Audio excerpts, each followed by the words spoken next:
Ladies and gentlemen, welcome back to the Shirtless Plantain Show, the Arsenal edition. This is your host, Mitch. I'm here with Coach. Hi, Coach. How are you? I'm doing good. It's late. It's really, really bloody late, but I'm back from the game and we can't not give you guys a podcast. So that's why we're here. We're so dedicated to our craft, and Yeah. I'm recording after work. Coach is recording very, very late after getting back from a midweek match. This is how much we care about you, and you got to show the same thing to us by sharing, and subscribing the podcast, so that more people can enjoy this great content that we're putting out for you guys. Mm-hmm. Let's get into Arsenal 2, Brentford 0. Very rotated lineup, Coach. Ben White came in for his first Premier League start of the season. Nani Madueke started this match. Martin Odegaard finally was back, and Martinelli started as well. What did you make of the lineup when it came out? Yeah, I think it was kind of what I was hoping for. The fact I didn't see, I mean, my if you want to call it my wish list, would have been to see Rice probably come off the bench rather than start the game, but he ended up playing pretty much the full match. But outside of that, I think that was pretty much everybody I wanted to rest. Timber got a rest, Saka got a rest. Yeah, for sure. I think it was nice. Eze got a rest. Ben White. Eze needed a rest as well, actually. Yeah, Eze got a rest as well. So he absolutely did. And I think it was also a good opportunity to bring Odegaard in to start a game and get him up to full match fitness again. I want to focus on Ben White for a second. Because I feel like the rumor mill's been really swirling around him. I feel like this happens anytime a player doesn't play very much, but I feel bad for him because he is so fucking good, but he has gotten unlucky with all of these injuries, and also Jurrien Timber is maybe Arsenal's one of Arsenal's most undroppable players at the moment. He's been in unbelievable form for the last year and a half, which makes it, even when Ben White is healthy, it's tough for him to break into the team, which really sucks. But what do you make of his situation that he's in the pecking order of the squad? Honestly speaking, he is, now that I can say this after the game, he looks fit, really fit. So to me, there is no question now.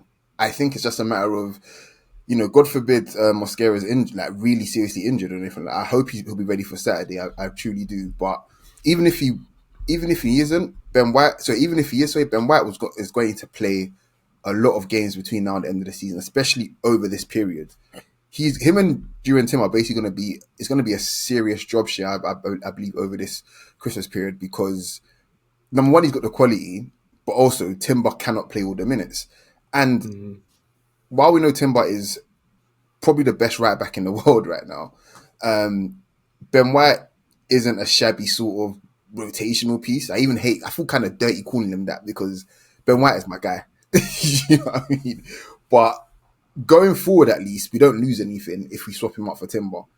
It's only when it comes down to, if you want to be a dogged defense back to the wall, where it's like, okay, I'd prefer to have Timber here, kind of thing. But we have a lot of the ball. So, yeah, I don't think he's got any issues with his pecking order right now, at least. I think he's fine. He's not going to go anywhere. I hope not, anyway. I really hope you're right, because I have so much fucking time for Ben White. I have so much fucking time for him. He is a great, great player. He gave his all for this team a couple years ago and felt the shockwaves of it the last year, dealing with injuries and stuff that I think he was playing through a lot. He's a tough dude. And has put a lot for this club. So I really hope he plays a big role this month, because I hate the scheduling of how December works in the Premier League. It's just, I feel exhausted looking at the schedule. I can't even imagine being one of the people playing in it. There's a reason that multiple... It's so brutal. There's a reason that multiple guys went down with cramps at the end of this game. It's a tough, grueling schedule, where it's wow, I really hope we're able to go to the Middle East again for a nice little relaxation in the middle of the season, because it feels like such a grind getting through December. And I honestly don't really understand why the Premier League schedule is this way. I feel like they could do a better job of spreading it out, but also if we're Arsenal and we're wanting to, we're winning a quadruple this year, guys. Yeah. I don't think everyone we're on the same page. Everyone, we're winning It's a breaking quadruple. news to some, but not to us. Like, we're gonna play the maximum amount of games. So the fact that we have such a large squad is very nice. However, we just keep having injuries every game, which sucks ass and is horrible. But that's the lineup. Before we get into the game, though, since you were at the match, I have a question for you. I feel like, as someone who watches on TV, whenever we have a game at the Emirates, specifically a night game, it feels like the atmosphere is better. Now, obviously, some of that is like, night games are often like Champions League matches or like some very, very important matches. But like Arsenal Brentford is not like a real. It's like it's advertised as a London derby, but there's no like actual bad blood between these teams. But I feel like, especially, it comes through on TV that the Emirates is a little bit more energized, especially at the beginning of a match for a night game. Would you find that to be accurate? Yeah. Do you know it's weird because this is one of those games where a lot of people just put up their season ticket for the night, basically, like a lot. It's like, this is a league game that went on general sale. Arsenal league games do not ever go on general sale. League games, they just don't. You'll get Champions League games will go on general sale because a lot of, especially like against teams like Kairat that we've got to play soon as well, stuff like that. But league games never go on general sale. Ever, rarely. Like, you might, in what we get 19 league games, we might get 1 or 2 seriously, like, that may go on general sale. And I think people took advantage of that. A lot of like, you guys will see on the Instagram, probably by the time you hear this, it should be up. But there was a guy sitting next to you. He's only his second ever game at Emirates, French guy. And he was going nuts the entire game. He's claps, yeah. Whenever he clapped, it just sounded like a shockwave. He was so excited. Seriously, he was so excited. And I feel like that was the energy. There was someone behind me that was singing for the whole 90 minutes as well. Like, you're right. The atmosphere was actually pretty decent tonight. Not the best of the best of the best, but for the sort of game that it is, and the fact it went on general sale as well, decent atmosphere. I got to hand it to them. Like, people, like, we did well tonight, to be fair. 100%. I mean, I feel like from my perspective as like an American, when games are played at night, it's usually like a big deal because they're primetime. Like, specifically in the NFL, if you're playing a night game, it's a primetime game. So I think, like, when I've been in like to Broncos games, it is way more like Raucous loud and raucous for a night game than it is for a normal game, because there's like just a little bit more importance put into it. Obviously, with this, it's a Wednesday. They can't be playing this at 11 a.m. local time. People have jobs. So let's get into the match. I think the crowd definitely helped Arsenal get a really fast start in this game, because we were, for the first 10 minutes, looking like a significantly better side. In particular, 3 players stood out to me, of Ben White, who we talked about, Martin Odegaard, who was back with his first start in a while, and Nani Madueke. Do you concur with the fast start coming through our right-sided? Yeah. Our right side today definitely was where we won the game, for the most part. But it's also the fact there's a bit of cohesion there. Like, 2/3 of that pod are back playing together. You know, Ben White, Saka, and Odegaard was arguably the best right-hand side in the league for a minute, you know, excluding whatever devil magic Liverpool were doing with Trent and Salah, basically. But that trio there was, you know, the best like right-hand side in the league. And whilst Noni's not quite Saka, both Odegaard and Ben White are so good and so telepathic that whoever you kind of put there, they have no choice but to kind of just benefit from a lot of their, you know, their muscle memory, and, you know, and they're talking to Noni all game as well. They're letting him know, this is where he needs to stand, this way you need to be when I get the ball and stuff like that. And it's easy it made his game easier. But you absolutely spot on. Our right hand side started quite well. You know, it was. I think Rico Henry thought, you know what, this is going to be one of those days. Yeah, and honestly, credit to Rico Henry, who I thought after the first 11 minutes had a very, very good game. But the goal came in the 11th minute, and from what side of the field? Obviously the right Yeah. side because of how they came out. I think the highest compliment I can give to Nani Madueke is that he looked at the same level of telepathic connection with Ben White and Odegaard that we've seen Saka at. Yeah. And Nani was so willing to take on his man at all times, and was so dangerous when he was on the field in this match. He gets the goal or Merino gets the goal by a Nani flick behind him that Ben White crosses in for a classic strikerino finish from our number 9, Mikel Merino. And the momentum was entirely in our favor at this moment. I was feeling like, oh hell yes, we've earned this, and I think this is about to be we're raining goals. We're about to win 5-0. This is going to be disgusting. Play them off the pitch. The away side's leaving in the 60th minute kind of match. That's not how it ended up going. But before we get to that, I want to ask you about Mikel Merino, because I brought up a question on Blue Sky last week. That was kind of in jest, but I'm also a little serious about it. Gyökeres is finally back. Kai Havertz is close to being back. Are either one of them displacing Mikel Merino as our starting striker right now? The man is scoring goals. He's assisting goals. Everyone is scoring around him. I don't know how you can bench him at this current moment.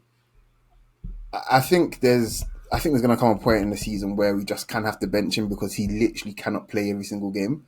And that will be where somebody comes in and essentially takes their shirt back. But as it stands right now, if I'm going hell and leather for something tomorrow, right now Merino's starting, because of what he's produced for us pretty much most of the season, to be fair. If we're going all the way back to Newcastle, he has been simply just, forget performances, just the numbers. He's been producing for us, and you can't take players at the team when they're giving you the numbers. Like Trossard, when Trossard's fit, Trossard should go straight back into the team. To be honest, in theory, he should go straight back into the team, because, and what, he's only missed one game, isn't it? Well, he came off about 30 minutes against Bayern, and he missed Chelsea, and he missed today. Okay, he's missed 2 games. If he's fit for Saturday, he should come straight back in, as far as I'm concerned. When you're hot, you're hot. And Merino, for me, is the same. He got man of the match. Ben White got man of the match, but for me, Merino was man of the match. But I guess we got the whole podcast to talk about Merino. But the goal itself was fantastic. He did what all good strikers do. He headed straight into the ground when you're that close. Kelleher had no chance with it, but his movement for it as well to create the space for himself. Yeah, and I just want to talk about Ben White's delivery as well. Ben White really knows how to cross the ball. He's not Trent, don't get me wrong, but he really knows how to stand it up, how to whip it, how to put in a low cross. I really, really love Ben White, guys, if you couldn't tell. I don't have enough good things to say about Ben. I have so many good things to say about him. I think, had a wonderful performance today. It was wonderful to see him again, especially for a full match. It was so good. And Madueke as well, for the I think the entire first half was fantastic. However, I do want to talk about him for a second, because he got the hockey assist for this goal. Is there any concern for you, Coach? I think there's so many things that Madueke does really, really well, but I think I can see a point where people will get frustrated about his lack of end product. Yes, his play in the final third, his last touch is a little bit not to the level. Like his final pass, his final shot is not there. It's baggy. Are you concerned about that, or is the other parts of his game so good that you're willing to just throw by the wayside? Because he's at Arsenal, and we've seen enough now with Arteta to get the best out of young wide attackers. He's only 23 still. Like he's literally 23 years old. I think now is the time where, if you're looking at traditional timelines, this is now where he actually starts putting it together. So everything else up to the final action, it's a good standard, a decent standard, and he can consistently beat his man. We're talking about his physicals now. he's right at the top in terms of the elites. He's right at the top in terms of his acceleration, in terms of his start-stop sort of ability, all of that kind of thing. He's right up there with whoever you're going to put there. It's just the final part, the technical level of his game, the final action, his ball striking, even his selection, of what he wants to do with the ball when he releases it. That to me is where there's the biggest scope for improvement. But I'm okay with that because of who's in front of him. If he was our main man, then it'll be like, okay, we need to do something about that. But think of it like this. It happened in reverse today, but think of it like this. You have to mark and try to keep Saka quiet for 65 minutes. And then you got this turbocharged nuke coming off the bench to give you even more hell. It's like, pick your poison with it kind of thing. So I'm okay with it for now, but I'd like to see, put it this time next season, I'd like to be able to say, Noni, I'd like 10 league goals from you and think, that's actually reasonable to ask that. Yeah. Yeah. For sure. I don't mean to disparage him in any way. I am loving watching Nani Madueke. Yeah. I think every Arsenal fan that was doing the no for Madueke shit in the beginning of the season, the fucking idiot, and they're losers.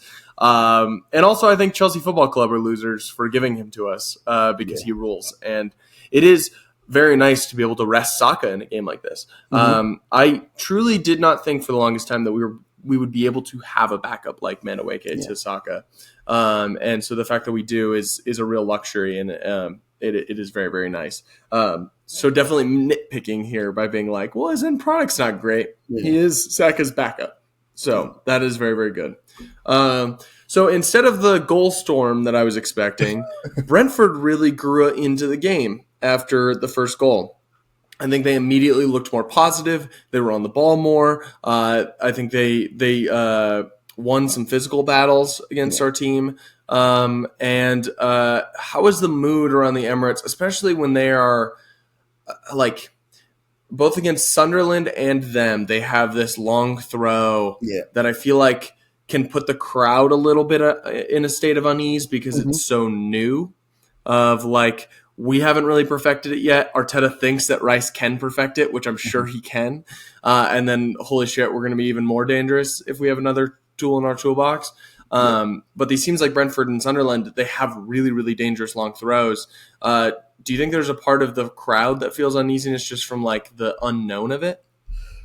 When Michael Carrick starts drying the ball, I don't think there's a stadium in the world that doesn't get anxious. Even Brentford probably get anxious because they're thinking, oh my gosh, he could end up throwing it so far it hit somebody in the crowd. So I think, it's normal that he causes absolute havoc. I think it was against Liverpool. I think it wasn't Liverpool. Brentford beat Liverpool this season, right? Yeah. And it was against Liverpool. He was just causing all sorts of havoc with those throw-ins. So it's normal. But my main concern wasn't his throw-ins, but the fact that we don't have Saliba and Gabriel.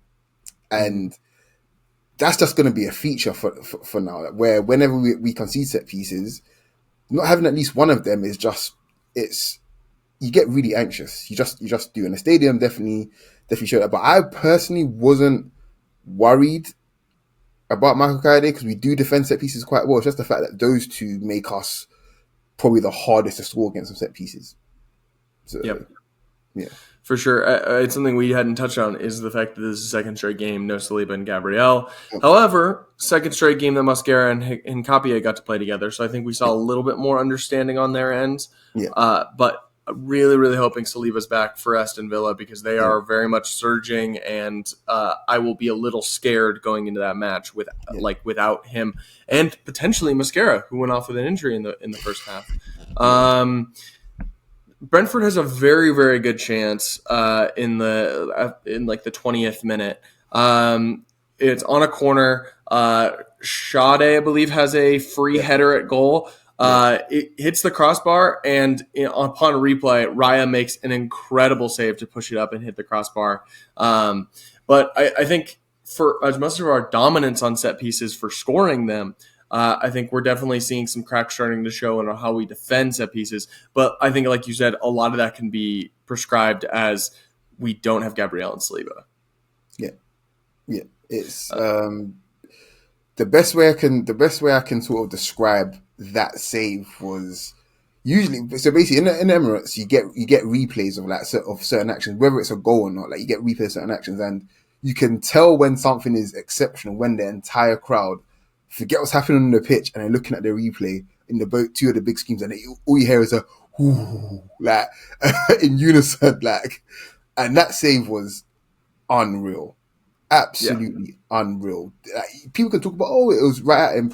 Those sometimes are the hardest save because like you can't, like, you literally have to your reaction time to actually get up and essentially protect your face, kind of thing. It's difficult, and this is what the top level goalkeepers are able to do. This is what, I don't want to use them as an example because they cheated, obviously, but this is what City were able to do for such a long time. When they had like Edison when he was quite good, and even with Donnarumma, this season alone, they keep you in games that you're already comfortable in, but the moment sometimes some sort of concentration goes or they get a chance, kind of, your goalkeeper just bowls you out, and that never even materializes again after that because they saved you. And those sort of saves are the most underrated types to me. You're 1-0 up, you're relatively comfortable, but a goal can come out of nothing, but the goalkeeper makes sure it doesn't. So you're able to maintain your momentum and your regular game plan rather than being shell shocked all of a sudden. So yeah, unreal save, man. I really do feel like David Raya is maybe the most unsung Arsenal player because he really does come up so big in those kinds of situations. Yeah. And for as much criticism as he kind of got for like when he was signed, like Dean in particular was very like on him about being a short goalkeeper. Mm-hmm. He is so good at commanding the area. He is so good at making those like quick reflex saves. He is an excellent goalkeeper. And in a position where when we signed him, it didn't really feel like we needed to upgrade that position. Mm-hmm. But in obviously hindsight 2020, we made a very good choice because I don't think David Raya is getting scored on via slow bicycle kicks. I have The way to be that fair someone to else did. Ramsdale here, though. He couldn't see it until literally the last second. I have to be fair. No, I was it's laughing. tough to see shit in that, but it looks bad. It looks Yeah, really bad yeah, in just like the wide shot. yeah, yeah. Arsenal has some chances within the rest of the first half. A lot of them, like we're getting corners, but Manueke before the injury was taking some corners. His delivery looked very good. Not Saka level, but like that's a hard level to achieve. He was doing something today that is my pet peeve, and I would put money as Nicolas Jauvert's pet peeve, which is not beating the first man on a corner. That shit is frustrating as hell, and we're doing it a lot. And like, I feel like squandering a chance that we are so good at scoring, especially, is very frustrating. How are you feeling as the half was going on, and we were like creating some chances, but not creating like shots? And Brentford felt like they had a little bit more say in the game. So here's the thing, and when we get to second half, I'll probably elaborate a little bit more. But Brentford absolutely had us physically, even if it didn't look that way. But our press today was very half-hearted, very light touch, we'll stick in our shape, break us down. Oh, you have to go long? That's fine. We're happy to play through you, kind of thing. But a big feature of us playing through is our running power. And whether it's Rice is a big part of that, but obviously down their sides as well, which is to me where all the space was. And Noni and Martinez's running power is absolutely unreal. But it was hard for us to manufacture those sorts of turnovers because our press wasn't anything special today. And I think now it's obvious that it's so clear we're managing ourselves through this period, and we're gonna have to up it again soon. But Brentford were getting some sort of joy, especially making us turn and face our own goal. But that to me all comes from the fact that we're essentially just trying our best to maintain a certain level, but not go full hell and level. I think the last performance of that sort of magnitude was Bayern, and you probably won't see that level of output from us again until maybe another month, I'd say, because that was an intense game. So when I see teams like Brentford, and all disrespect to Chelsea as well, they're getting ahead of themselves, thinking, "Oh yeah, like we showed them what we're made of or whatever." It's like it's very clear what Arsenal are doing. I saw a chart the other day actually of who's running the most. And City are so far ahead out of everybody else. Like, so far ahead. And Arsenal are right there, you know, in the median sort of range where we're running more than most people, but we're not near the top, basically. And I just know, come turn of the year, Arsenal are going to fly up the charts, basically. But for now, it's about trying to get through this period without expending too much energy, especially the fact that our squad is stretched right now. So that translates into teams like Brentford, you know, having a bit of joy. Like it's normal to me. So I wasn't anxious. I was just recognizing it for what it is more than anything. Yeah, I think we have to keep emphasizing that this month is a grueling time in the Premier League. Yeah. And the fact that Arsenal are being more reserved with their energy and how we're pressing is good because it allows us to, have this go for longer. And by the time April or March rolls around, we're not like completely dead. So the fact that like we got a win today and it wasn't pretty, like, I mean, I think we've talked about it before. Winning ugly is a title credential. Like we know Arsenal is a good team. We know we can win like a game like this 5-0 if we like go all out and are just like absolutely going to bury them. But that's not a smart thing to do in this part of the season. You need to be smart about how you conserve your energy and how you don't want to just win this game and then go on a losing streak. So like Chelsea did when they won 1-1 on Sunday, and then they get blasted by Leeds 3-1. A famous 1-1 win from Chelsea, and then they lose to one of the worst teams in the league.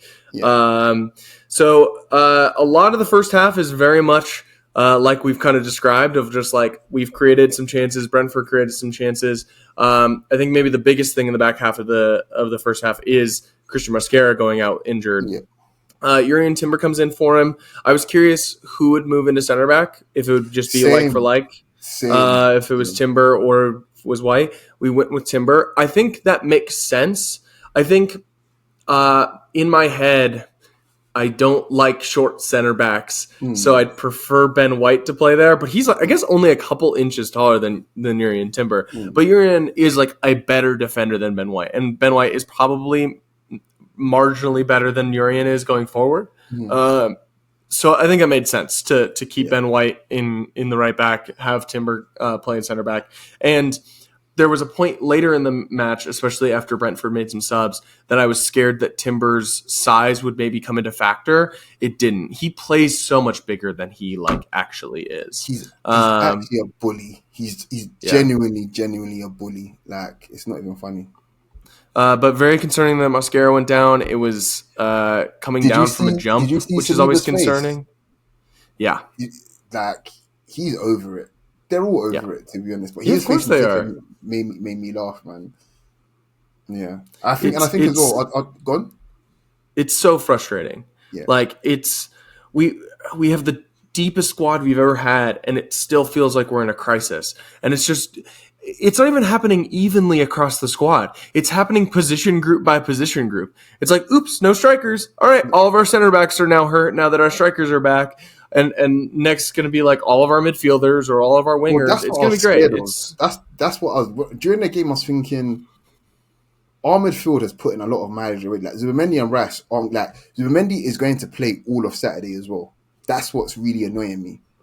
I would have loved to have seen both him and Rice, you know, be able to swap out for Norgard and, you know, Wanyeri, and, you know, maybe drop Odegaard, you know, into, you know, a bit deeper to play, you know, in a similar sort of area of the pitch that Zubimendi was. But yeah, like, it's the injury situation for me more than anything is an indication of where we're at just in 2025 going 2026 in football. Arteta after the game today said that we need more help from the governing bodies, straight up and down. He says that we'll play these minutes, we'll play these matches, no problem. Just help us with the scheduling. Just, you got to help us, bro. Like, he's literally asking for help, and it's true. It makes no sense. We play Sunday, then we play Wednesday, but for some reason we don't get to play Sunday again. We're actually playing midday Saturday. Like, you know, if he was playing a Champions League match, that wouldn't be allowed, right? Yeah. But for some reason, because it's a league match, it's it makes like these guys haven't really thought through this sort of scheduling stuff. It's just money for them. Like I don't know if you noticed, but yeah, you guys get all of the games regardless of the time. Basically, for us, we never get 3 p.m. kickoffs, but year on which is year, stupid. year on year, I think I want to say for like the last 10, maybe 15 years, Sky Sports have been getting more and more Premier League games every season to broadcast, and what that means is then now these fixtures are now at the mercy of the broadcaster schedule. So who cares if you have to play a Sunday evening match and you got to play a Wednesday evening match, then play a Saturday afternoon match? Who cares? Because we're still getting our money at the end of the day, and it's just that's what to me has caused a lot of issues that people don't talk about. It's not really with FIFA and UEFA of the scheduling; it's also the TV schedule. You know, like for example, I don't know if you noticed this, when you get emails from Arsenal and they say, "Oh yeah, we've now confirmed our fixtures for this month," kind of thing. The reason why they can only confirm them is because of the TV schedule. Do you know what I mean? And I think it should be the other way around. Personally, I think it should be what is the most optimum time to play these players for recovery and stuff like that. Okay, then work this TV schedule around that. But that's just my two pence on it. Yeah, it's like they make December intentionally congested just for like the I don't know, the grind set of it, of just like, no, we need this to be hard, and it's like it doesn't need to be like this. We can find a different way to spread out the schedule, and it's very frustrating. And especially when we have injuries piling up like this, it's very, very frustrating. I do want to talk real quick coming out of the half, because I think this is something I saw throughout the game. I think this was maybe the most positionally fluid match I've seen from Arsenal in a long, long time, maybe even since 22-23. There was one player in particular that I thought was very interesting, because like obviously Calafiori has free roam to do whatever the fuck he wants. We know this is part of Calafiori. It's like that chaos factor that we're looking for, and Calafiori is the perfect player for that. You know who else is the perfect player for that? Martinelli. Gabriel Martinelli. And he was fucking everywhere tonight before he got subbed out. I don't know if he had the best game, but there was a lot of moments where I think one of the biggest criticisms of Martinelli has been that he is such a touchline winger. And like that's his instruction. He's got chalk in his boots. He's going to be on the full end line. There were so many moments where he was popping up within the half space. And that opened... Yeah, and that opened up spaces for, because like we're playing a false 9, so Merino's dropping back into like a 6 sometimes. Martinelli's taking up that space as a 9. Calafiori's pushing forward into the left wide space. Rice is in like even a deeper half space. Like I think it's something that can definitely help our fluidity within our left side. I think a lot of our issues of like of being super right side dependent are not as much of an issue for Arsenal this season, but I think having that kind of fluidity for our left side and not being like Martinelli has to be on the touch line and he can bring himself inside. He can play almost like a pseudo striker when Merino drops deep. Makes us so much more dangerous and so much harder to defend. The reason Merino was so good in the North London Derby is because Spurs played a back 5 and had no one to track because Merino was dropping deep and playing as a true false 9. And I think especially when you're playing against a team like Brentford or Spurs and a team that's going to sit back against us, being able to have that fluidity makes us so much harder to stop. And it's really nice to see it back. I feel like Arteta almost shelled up a little bit and made everything so rigid. And I think with an attacking tactic, you kind of have to be free flowing. So it's cool to see an experiment with that today. Yeah, do you know you brought up two really good points here. The first one I want to talk about is the fact that when we have our sort of positional sort of freedom, whatever else kind of thing, these players are going into zones that they're comfortable in, but dragging plays with them that aren't comfortable in those zones. So when Rice drops into left back, basically, he's comfortable there because he can protect the ball, but also shift it out of his feet and switch it if required, right? But whoever's coming to press him has had to literally follow him from midfield there. Do you know what I mean? So it's Mm-hmm. not like one of the wingers is going to press him kind of. It's like they've literally followed him there. So it's like, that's the first thing. The second thing is that for us to essentially get better at that, we have to have players there that we trust. And I think we're now at that level of with Martinelli. Martinelli, by the way, has improved a lot this season. I don't think people have really acknowledged that yet, but he's really Mm-hmm. improved a lot. And when you have that level of improvement within players, but then also a sort of level of understanding and familiarity as well. We played against Tottenham less than 2 weeks ago in a fight against a 5-2-3. So the players are already there. The players are already like, okay, this is what you guys are doing today. So Merino, being an extra man, and that's what he was today. So he was the spare man. And a lot of our build up, he was our Yeah. spare man, whether he was dropping into the right half space or dropping into Odegaard's position or pulling someone wide of him kind of thing. That helps so much with our forwards because now even one of our forwards can make a run from deep and they've got no one to mark. So now you're straight away, you're turning and facing your own goal against two speedsters. Like, I don't know if you saw our average position map from the Tottenham and the Bayern games. I think maybe even Chelsea as well, but it was very obvious. We had two strikers that day, and it was Saka and Martinelli, or Saka and Trossard, and they were super duper high, while everybody else was quite close together. And that's what the idea is. You kind of want to suck people in, pause, and then be able to find your wide men, your difference makers quickly and in space. That's why these guys are staying high. Whereas if you go back last season, you could look at any one of our touch maps, and Saka's really close to our midfield. That's not the way it should be. It should be these are difference makers. Get them as close to goal as possible, as often as possible, and let everybody else do the dirty work, if you like. So yeah, you're absolutely spot on with the fluidity point on our left hand side. 'Cause that's it. It radiates for the rest of the team, basically. Yeah, it's very, very nice to see, and I think it does. I don't know if we saw the effect of goals happen today, but I hope we continue to see it throughout the Yeah. season.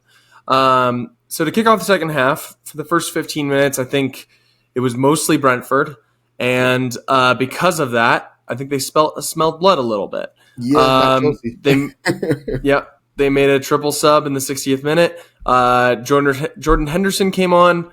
That wasn't scary, but the other two were scary when Yeah, I was watching. Damsgaard came on and Igor Thiago came on. yeah. Igor Thiago has quietly been one of the best goal scorers in the Premier League this season, and he is a big motherfucker. Yep. And that's always frightening. And Damsgaard is a very, very good little player. He's And excellent. luckily, Arsenal responded very quickly. Eze and Saka came on for Madueke and Martinelli literally a minute after this change happened.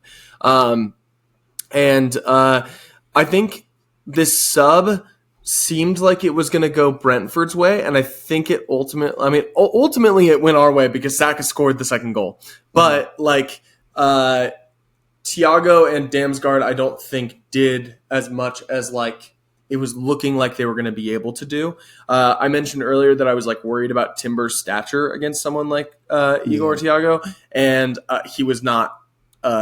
He was not troubled at all. Hincapié is also a big physical guy, so I think that helps having that kind of balance. But I think it was also a good idea for Arsenal to take out our wingers. I think they were both kind of showing a little bit of wear on the tires after 60 minutes. And you bring in Saka and Eze that have gotten a little bit of a rest and allow them to do their thing. I think Eze came in as a winger, and we haven't seen that since Odegaard's been out. He's mostly been playing in midfield. And he kind of continued what Martinelli was doing of playing in that half space. What did you think of how Eze did in that role? Yeah, I think there's one thing that is very apparent here, and Eze's quality, just all of these small space actions are arguably the best in the league. Sorry, not one of the best in the league, but arguably the best in our team. When he receives the ball under pressure, that's when I'm at my calmest watching him because I know he's got a solution. Whether it's just a little touch to buy himself the extra half a second, he'll do it. Whether it's shielding the ball and winning a foul, or whether it's releasing someone, through the eye of a needle for like a 1-2 or something like that, he's always going to do it. So in those areas of the pitch, I'm just calm with Eze just doing whatever the hell he wants, because he's always going to make the right decision and make the right solution as well. But the fact that he came on with Saka is so refreshing, because I just keep thinking back to last season and our squad, especially at the business end of the season, and what sort of substitutions we were making compared to that. We're not bringing on Raheem Sterling anymore. Well, this is what I was going to say. So Brentford at home, right? Not Brentford, sorry, Bournemouth at home, right? We lost that 2-1. Really, really painful. That was the day that I just really lost my shit. Like, I was so angry. Yeah. And Bournemouth brought on Anton Semenyo for Justin Kluivert. And they took off Otara, who's now at Brentford, for David Brooks, right? And we brought on Sterling, Wanyeri, Zinchenko, and Merino. Now, no disrespect to any of these players at all, but the fact that you can actually bring Saka and Eze off the bench this season, it just makes a world of difference. It makes a world of difference 100%. to what opposition are going to be thinking and what we should be actually expecting of them. Do you know, even if they're not going to particularly play well, Saka leaves with a goal, even though they should have probably scored 2 today. And Eze obviously had a good cameo as well. But the level of the fact that we can get better off the bench now, genuinely, at almost every match day at this point, like it just changes the complexion of the game. It changes the team, like the opposition's game plan, their mentality, how they approach it. They wanted to press. Oh, we can't really press too much now because Eze and Saka in transition is just, it's really dangerous and stuff like that. So it's all those little things that matter so much. Like, let me read off our bench from that game, right? So that game took place on the 3rd of May, right? And I think we had PSG after this game. But Merino, Zinchenko, Wanyeri, Sterling, Setford, Turney, Braden Clark, Jimmy Gowan, Nathan Butler, Oyedeji. Like, and then if I read off our bench from today, just a little different, just a tad bit different. Just a little different. But Timber, Eze, Saka, Gyökeres, Kepa, MLS, Norgard, Wanyeri, Gabby Jesus. I mean, we keep talking about when we're completely healthy, what our bench is going to look like. Because this is like without, like, Dalman didn't make the squad. Gabriel and Saliba are both hurt. Havertz is still out. Like, Trossard's out. Like, there's so many, like, key players or players that have been, like, key members of the squad throughout the season that weren't included today. That it is very encouraging, even with all of these injury issues. So that is very, very good to build on. So shortly after these subs, I think Arsenal gets a little bit of a foothold back. Mm-hmm. We have a couple chances through Calafiori and Rice both taking shots, which I appreciated because there was a lot of chances in this game where I felt like we took an extra touch or an extra pass, and it was nice to like get some shots off in the through the 60th minute or so. And after that, Brentford made a couple subs. They took out Rico Henry and Ethan Pinnock, who I thought both had very, very good games, bar the goal. I think Rico Henry in particular, they were talking about he has barely played the last few years, and came into this game. Madueke looked so good against him, and after the goal, he really, really was able to lock him down. There was a chance in the first half where Rice finds Madueke in the back post, and if Rico Henry doesn't get a foot on it, it's 2-0, and that would have been the point where the game was just over. So, I mean, credit to him, but I think once they came out, we got a little bit more joy because that's where we were able to have a couple chances where it's like, all right, guys, how are we not fucking scoring here? Yeah. I think Merino has a chance. I think Rice has a chance where they just kind of get their feet out from under them. Can't get their feet out from under them. How are you feeling in the stadium around the 80th minute or so when we're still up 1-0, but like not able to finish these chances? And we know how Brentford can be, like where they could it felt, to me, it felt kind of like the Sunderland game where it's like, all right, we're leading now, but like I need us to like lock this shit down or we're going to concede an equalizer. So I kind of got a little bit of flashbacks from last season as well, to be honest, because we drew 1-1 with them. Yes. For sure. So I was just worried that could it be one of those days again?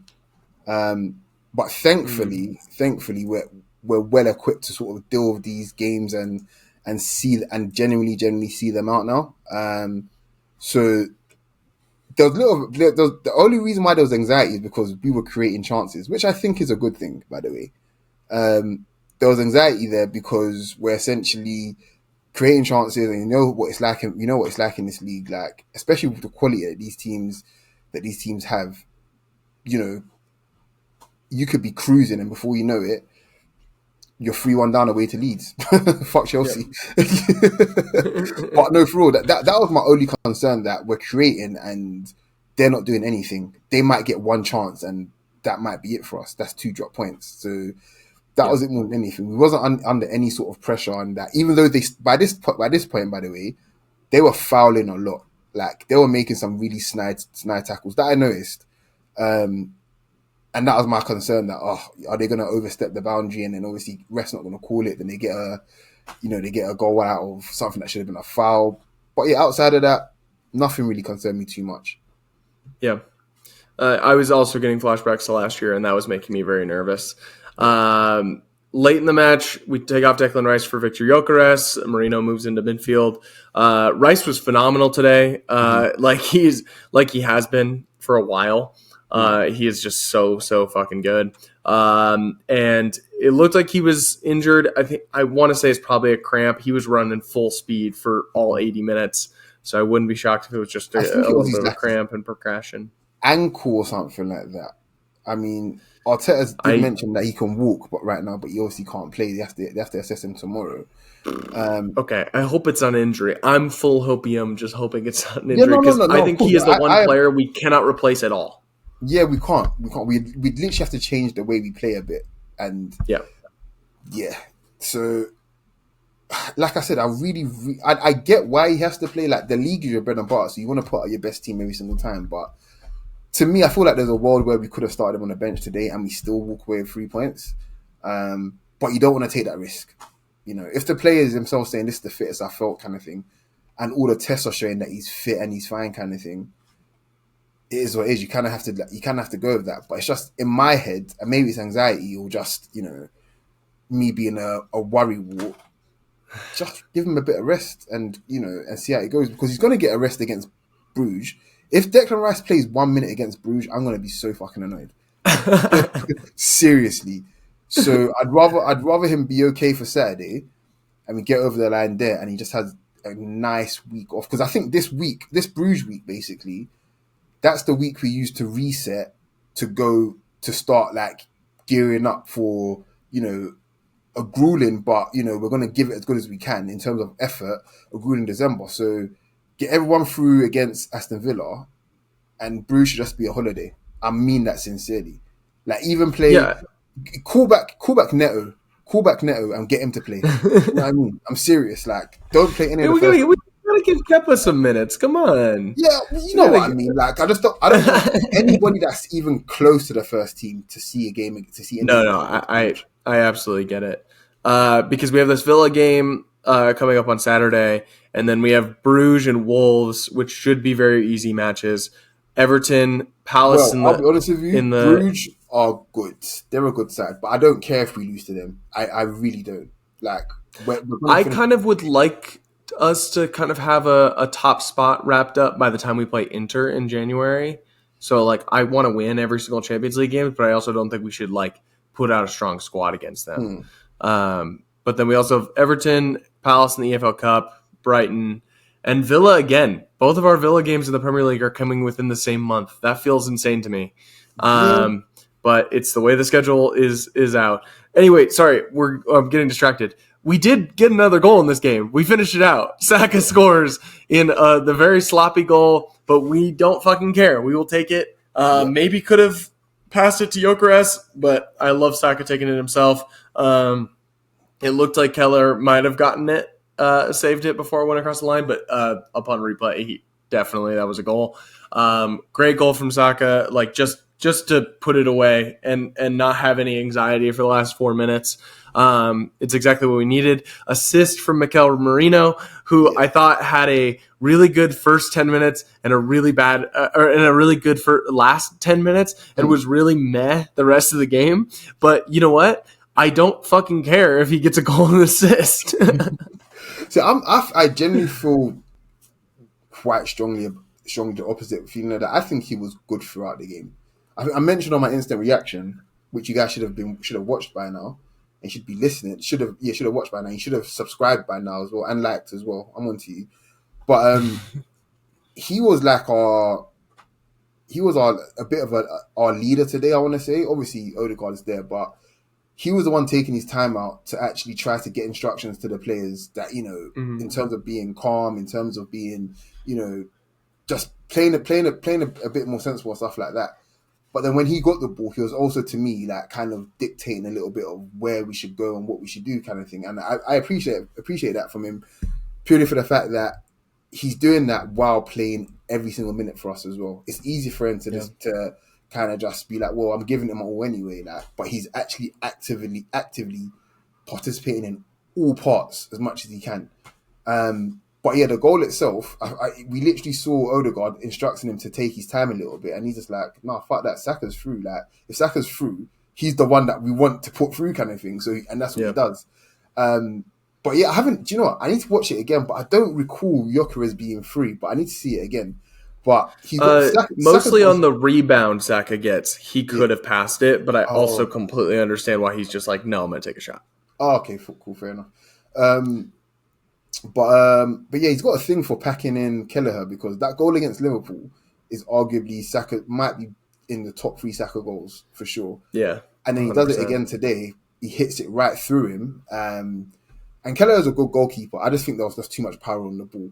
But what I really enjoyed about this goal is the fact that we didn't wait for the ref or the linesman to give the goal. Because of where we were sitting from, we could see it bounce clearly over the line. So we're already going nuts. We know it's a goal, kind of thing. That's awesome. It's clearly gone over the line. So yeah, it was a good goal, man. Yeah. Yeah, I mean, like, a goal to put away a game like this is huge. Yeah. It's what we needed. We can't be like conceding something dumb late. So that felt very, very good. Great that Saka got that. And I think I was a little harsh on Merino by saying he was meh. There was just a couple, there was like a couple passes I could think of, or like opportunities where he could have scored that I can think of where he wasn't as clinical as I would have liked him. But it was a very good performance, and especially when you get a golden assist, I can't criticize you. Yeah. But we talked about it a couple weeks ago.